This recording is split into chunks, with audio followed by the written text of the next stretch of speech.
The predators have been coming, these aliens, to Earth and hunting us here and there for a while, but now people have noticed.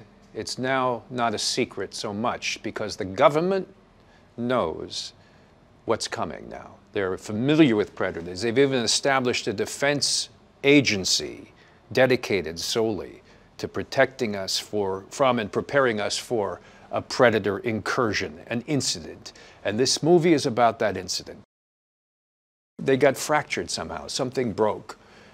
And for whatever reason, they found each other.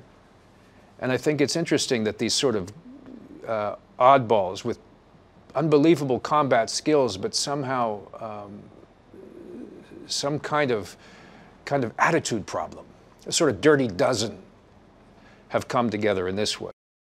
She's not daunted by much, and the fact is she'll walk through fire if something interests her on the other side of it.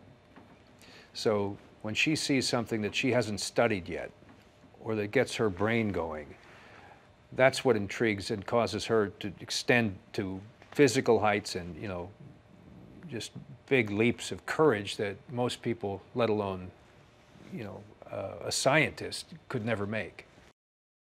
To me, it's special because there's a mask that's frickin' cool, and then you take off the mask and it's even cooler. It's a creature that we recognize, that walks like us, that understands us, that has the same kinds of primitive impulses as a human being, but it's clearly not from here.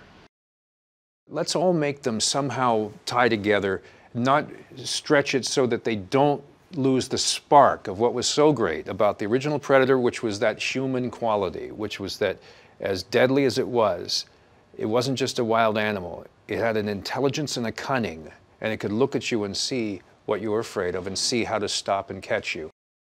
We're trying to encompass in one movie all the kinds of genre things that we loved, from Johnny Quest all the way through Alien to, you know, Steven Spielberg, and never forgetting the realism and the fact that we have an R rating, so yes, heads come off, man. These predators are gonna slice and dice. They're expert hunters. They do this, no one knows why exactly. We take a stab at it in this movie, explaining a little bit more, but the idea is that it's sort of a vacation for them. For some of us, we would go fishing or hunting. For them, they travel to another world and they put their life on the line. It's kind of like a fear factor for them. These soldiers or hunters or wherever they train, they've got blades that attach to their wrists. They've got infrared cannons that are targeted to their head movements and eye movements that fire plasma blasts, you know, it can take out the side of a mountain. And yet, they always seem to want to play fair somehow. They always want to find an opponent worthy of their skill. Hey, don't close out, stay with me as I have more sci-fi for you. Did you know that Stanley Kubrick destroyed almost all of his props and sets from 2001: A Space Odyssey because he didn't want them to be used in any lesser science fiction films?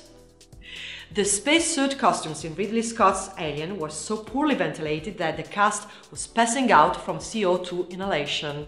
And Terminator 2: Judgment Day is the only sequel in the history of Hollywood to date to win an Academy Award when its prequel was not even nominated. What's your favorite sci-fi film?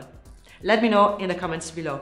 And remember, we publish new videos every day, so be sure to subscribe for more great content. Bye bye!